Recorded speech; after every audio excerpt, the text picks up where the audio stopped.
Welcome bitches, one and all, to my reaction to Season 5, Episode 15 of the Vampire Diaries, Gone Girl. So, last time we ended on a huge revelation as Caroline and Stefan pieced the dots together to find that Catherine may not be gone for good after all. So yeah, very excited to get into this episode and see how the story plays out, especially with the side story of Nadia being bitten by Tyler and likely going to die. I don't think they're going to be able to get any of Klaus's blood to save her, so I think that is where we're going with this anyway, but I'm excited to see the whole revelation about Catherine and all the other characters find out, you know? But yeah, with that said, very excited to get back into it and see where the story goes. So without further ado, let's go. So what, we're all the way back to when Catherine went back to her homeland? Good evening, sir. Ah, we're looking at Nadia's past, okay. She's on the run. I need to find her. I need to ask her why she abandoned me. Nadia. To go your whole life searching for your mother, to finally find her, and then to just die in the grand span of things so quickly. He would love nothing more than to watch my daughter die. And you don't want to risk being outed. No, I don't. So that's why I called him. Wait, what? He'd love nothing more than to study your blood. The venom in your blood is a toxin with basic chemical properties. Once I study its makeup, I can create the antidote. But why would you do that? What benefit do you have from doing that? I'm confused. I'm going to be a better mother, starting right now. Too little too late, unfortunately, Catherine. And you realize that it was Catherine who broke up with you, it wasn't Elena. Mm-hmm. His reaction is very telling because I don't even know if Elena's going to want to be with him after the way he acted after she potentially broke up with him. Because if that's how someone reacts when you break up with them, why would you then want to get into another relationship with them? Because say 20 years down the line, him and Elena find something that they can't move past. They find something in their relationship that they cannot get past, an obstacle, and they think, okay, we're going to have to break up. It's not working. Elena's going to have the fear in her mind that Damon's going to go on a killing spree, and it's going to sort of unintentionally manipulate her into not breaking up with him when it's not a right relationship for her. Do you get what I mean? I don't see how Damon can't see that, and he can't see that he has parts of his personality that he needs to work on. It's not just a matter of, oh, I've been hurt in the past, please understand that. I understand that, Damon.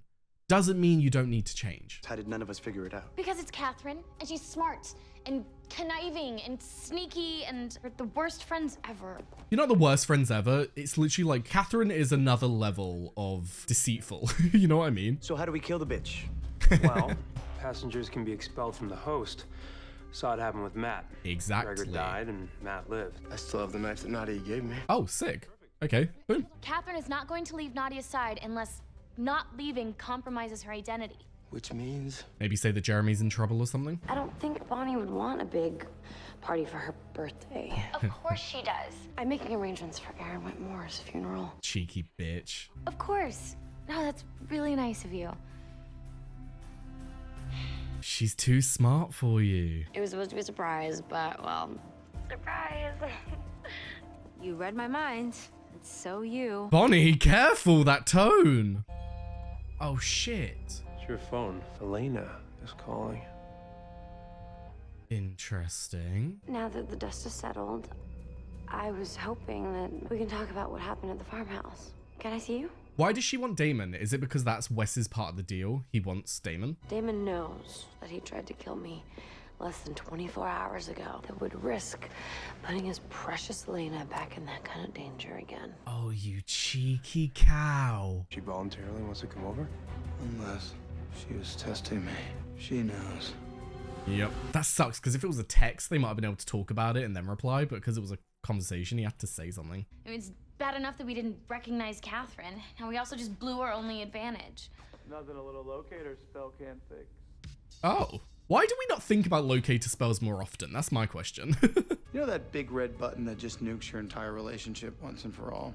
Well, sleeping with the guy that killed your mom was kind of her way of slamming her hand down. I don't disagree, but it seems like he's trying to taunt you here, Tyler, so be careful. How's New Orleans this time of year?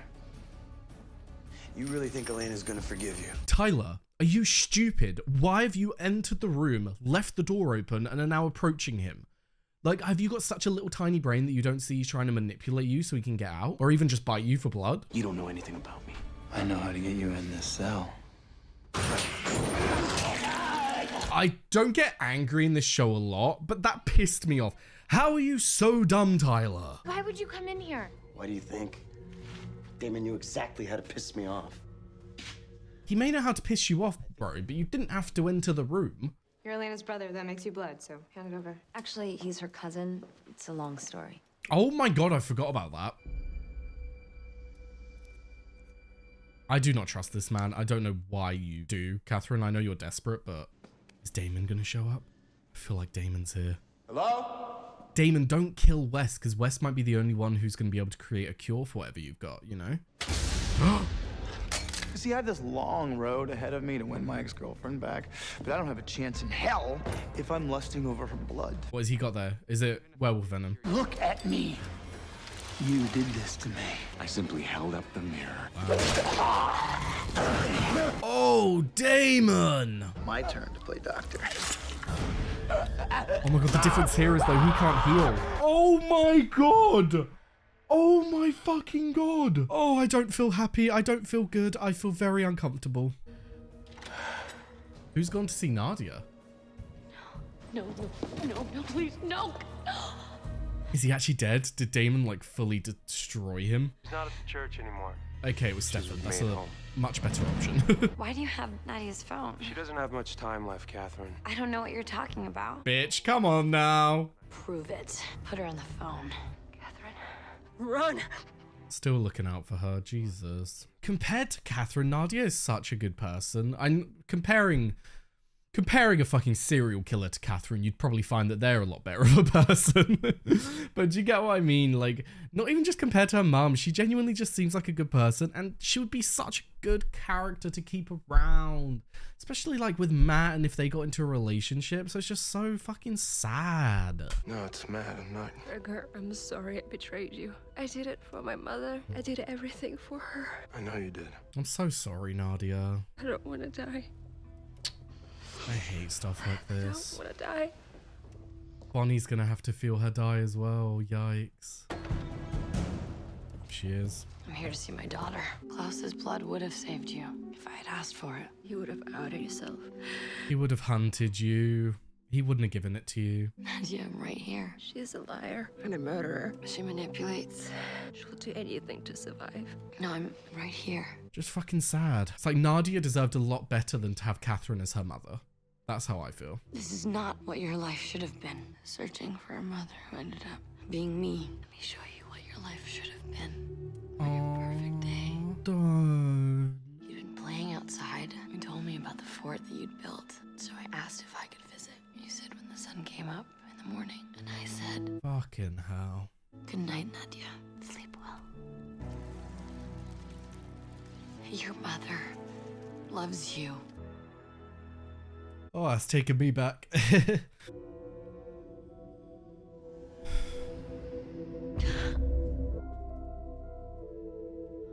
I did not think it would hit me that hard. My throat is still like swollen. Bloody hell. That was such a sweet goodbye. Like, Nadia deserved that because Catherine has been overall an atrocious mother since she came back. She's just neglected Nadia, not cared about Nadia's feelings, not cared about what's best for Nadia. It's all been about her, all been about what she wants. The one thing she could have done after Nadia saved her fucking life was to do what Nadia wanted and to go away with her and to live a life together and be happy. No one would have been able to find them, but instead, she chose the selfish route and wanted to be with Stefan. And at the end of it, what do you have to show for it? Nadia's dead and you haven't got long left either, Catherine. So it's such a fucking shame that Nadia spent her entire life looking for Catherine and Catherine is basically responsible for her death. It's one of those moments where you truly just wish that Nadia had better because she deserved better. Hello, Catherine. You didn't think I'd miss this, did you? Is this the end? Are they gonna kill her? I'm not worried about you offing me. Because we both know I made you better by making you a vampire. She's not wrong. In my eyes, she's not wrong about that. It was nice to have a brother for a second there when you weren't being so damn annoying. Bonbon, no need for goodbyes. I'll see you on the flip side. It's gonna be Stefan. I know it's gonna be Stefan. I'm sorry that you didn't get to die as a forgotten nobody on a bloody battlefield and that your father didn't get to live another day to be disgraced by you. Okay, I thought she'd turn it. I'm sorry that you are who you are because I'm the one that taught you how to love. I'll see you in hell, Catherine. Stefan, I love you. I've always loved you.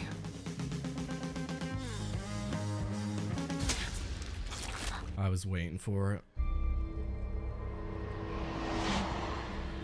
And Elena? Welcome back, my darling. Are we gonna watch Bonnie with Catherine now, though? Stefan said we should bury her in the woods. She deserves better. Need some help? No. I got this. Bless you, Matt. They would have been such a good couple. So fucking sad. And then what? What's the plan? Tell her everything I did. Let the chips crash and barren where they may. Optimistic. Catherine spent her whole life running from her problems, only to die here, old and alone. That's a good observation, Damon. You gotta try and work on yourself to get to that point, though, or you will end up being another Catherine. Maybe people just expect more from you. Why? Because being good comes so easy to me? Well, guess what, Tyler? It doesn't. Intriguing. I slept with Klaus, but after you walked away from me, and I don't need to be hearing about it every 5 seconds. So just get over it, or get out of my life. But I'm done feeling guilty. I think, like Caroline said, with what everything has happened, they just need to be out of each other's lives. They can't work in each other's lives anymore. Both of them have done wrong. Both of them have done things that would have hurt the other one, and it's at that point where they just need to move on and part ways. I don't think he should be making her feel guilty for this anymore. I think he should just leave. And I'm not putting that on him. I'm just saying he's valid in his feelings. They just shouldn't be in each other's lives. This is for you, Dad. Aww. We have lost so many people in this show. You've got to be kidding me, right? Here she is. Using my only daughter against me? Harsh. After everything you've done, that was nothing. Starting to get sick of Elena getting everything that I want. I've managed to extract the werewolf venom from Nadia Petrova's blood. Did she infect Elena with werewolf venom? Virus even more lethal to vampires. Oh, wait. She has, hasn't she? Stefan, Damon as well. Like, they're both going to want to hurt each other. And I wasn't about to let my daughter die alone. But Catherine Pierce wasn't about to go gentle either. I thought she went out way too easily. You cheeky little bitch. I left Elena with a little bit of a parting gift. Okay, now I'm ready. You sneaky bitch. Huh? Can her spirit not move on? Is she like stuck in limbo or something? What the fuck is happening? Huh? What is going on? I can't help you, Catherine.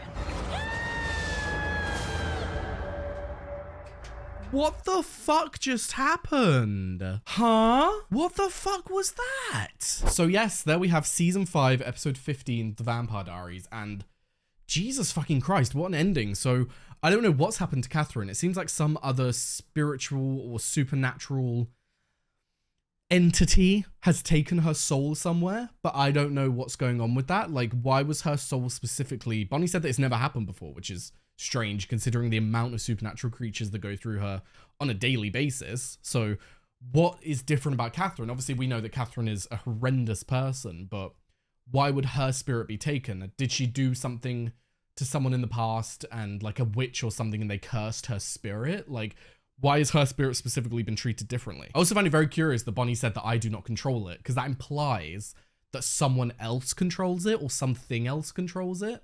So are we going to meet some other supernatural creature being entity that is related to spirits and then moving on to the other side or not? Because the thing is, we don't necessarily know that there's a heaven and a hell, but we know that there is an afterlife of some kind, because Ketsia made the other side so that Silas and Amara would get stuck there rather than moving on to the afterlife.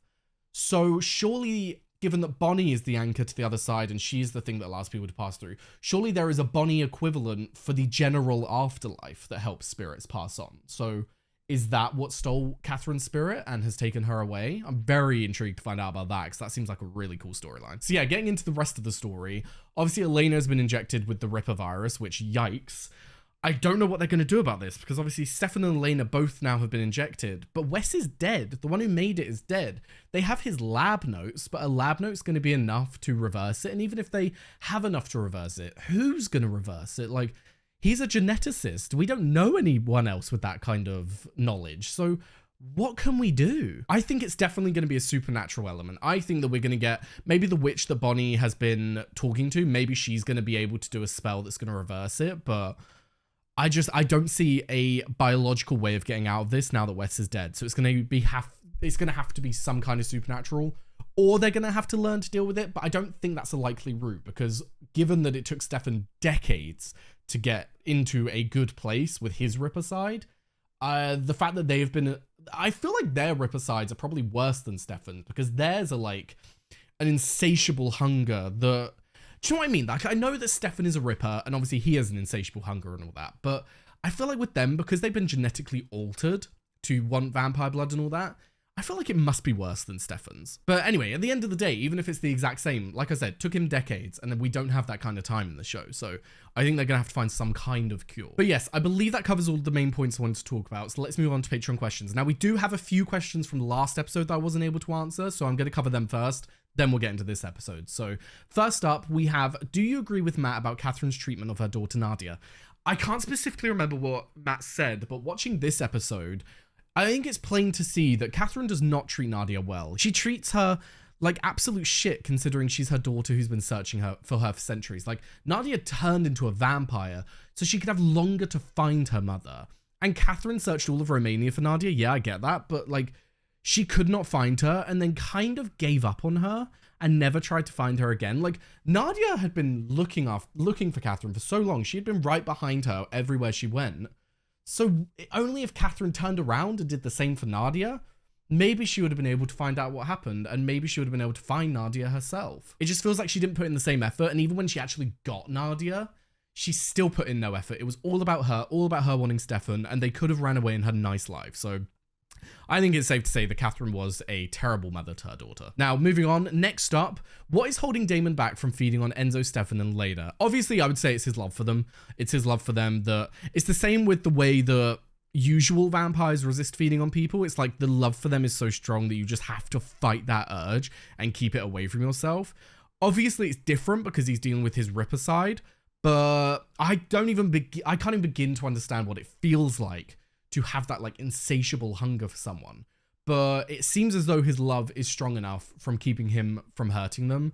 But at the end of the day, everyone has their limits. And I think that if he is hungry enough, he will not be able to help himself from feeding on them. Now, our next and final question about last episode. How did it make you feel about Catherine's behavior with Stefan at the hotel?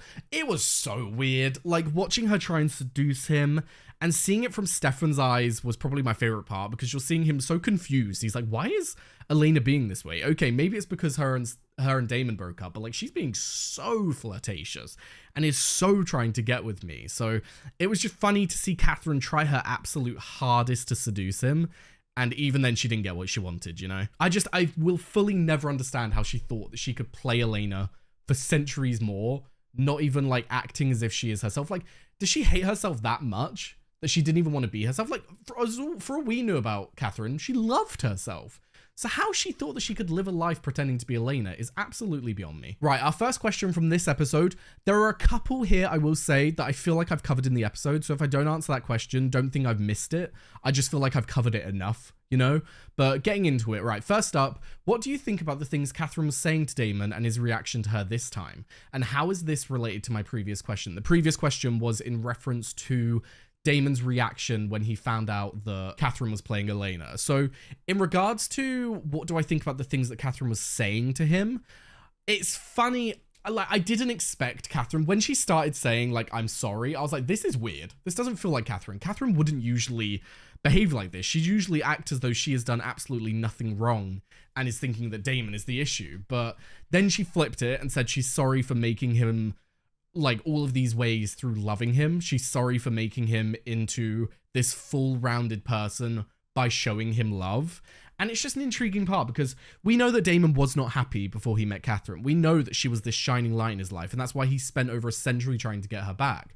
But she also caused him a lot of trauma, especially related to the idea that he spent all that time loving her and trying to get her, to then find out that she wasn't buried in the first place. She was out chilling, living her life, leaving him in the dust and not even caring about him, and then telling him that she never loved him to begin with. Like, she has caused some irreparable damage to his like psyche, and it's intriguing that he didn't have an anger towards her. He got a lot of it out when he was sat by her bed watching her die the first time, and I think that's why he was a bit more mellow this time.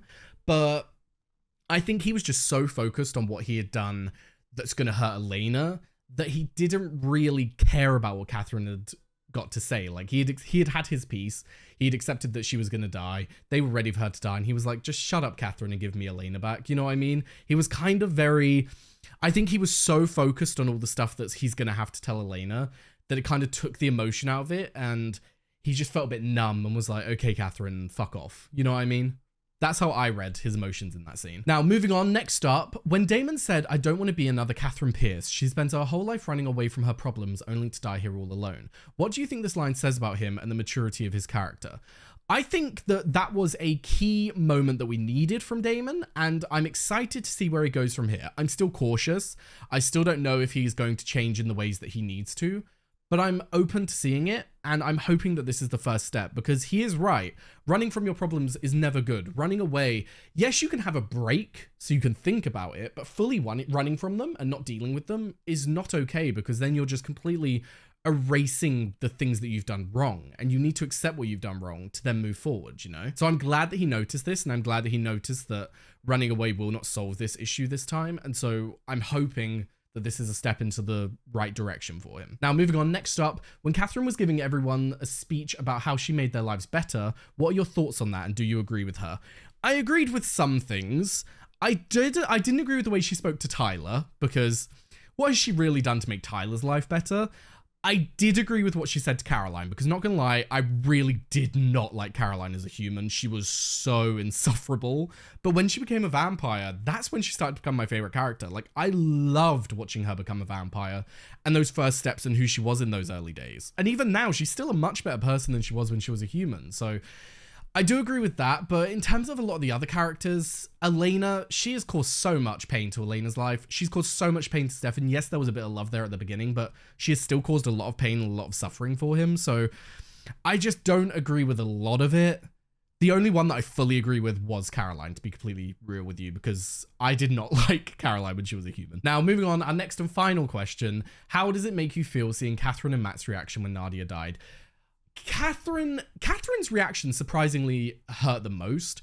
Matt's was really sad, and I hated seeing Matt mourn over Nadia, especially because I feel so strongly that they would have been such a good pairing, and that could have been such a nice relationship to have in the show, but alas, it could not happen. But Catherine's hurt the most, only because it's rare to see Catherine that genuinely sad and vulnerable. Like, we've seen her emotional in the past, but a lot of the time it's been fake, a lot of the time it's been manufactured. So to see a genuine moment of sadness from her was so shocking. Like, I expected it, obviously, because we saw the love she had for Nadia at the end, but it still hit me deeper than I thought it would, to be completely real with you. But yeah, overall, an absolutely fantastic episode. I'm sad that Nadia is gone, but I'm happy that this era of Catherine ruining everyone's lives has come to an end. Obviously, there's still repercussions here because Elena has been turned into a vampire ripper, but I'm excited to see where our characters go from here overall. But yes, with that said, thank you very much for watching. I've left a link down below to my Patreon. You'll be able to find the early and uncut reactions to the Vampire Diaries and all the other shows that I do. I've also left a link to my Twitch, my Discord, and my socials, so be sure to follow them if you are interested. And yes, thank you very much for watching, and I hope to see you next time. Bye-bye.